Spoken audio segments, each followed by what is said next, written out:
म आलुको अचार बनाउन गइरहेको छु। आलुलाई काट्ने पहिला चाहिँ, त्यसपछि यसमा चाहिँ मैले गाजर, काँक्रा, बन्दाकोपी मिक्स गरेको छु।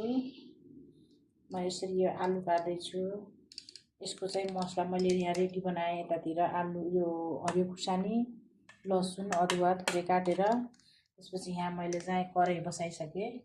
यसमा तेल पनि राखिसकेँ। तेल तात्तिसकेको छ।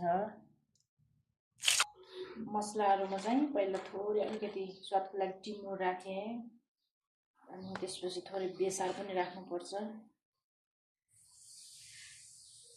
यति जति। त्यसपछि अघि काटेको अदुवा, लसुन अनि खुर्सानी, हरियो खुर्सानी चाहिँ फुलाउनुपर्छ।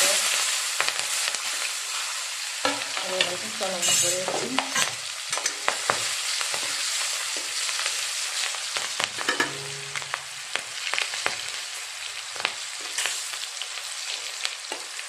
यो चाहिँ पाकिसक्यो। तेल चाहिँ यसमा राख्न गइरहेको छु।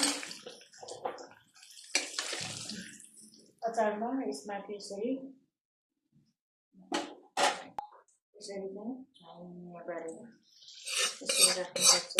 भुटेर मैले यसरी चाहिँ बाङ्गो भुटेर यसरी मिक्सरमा पिस्दैछु। अघि बनाएको भाँगो यसरी मिक्स गर्ने। स्वादअनुसारको नुन थोरै राख्ने। यसरी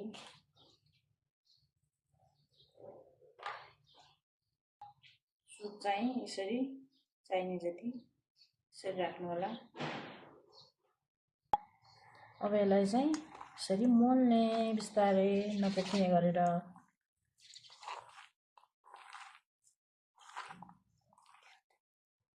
चार 5 मिनट यसरी एकछिन मोल्ने।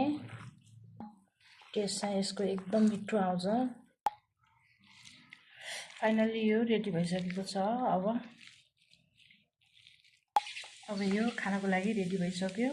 अब यो खानासँग खान सकिन्छ।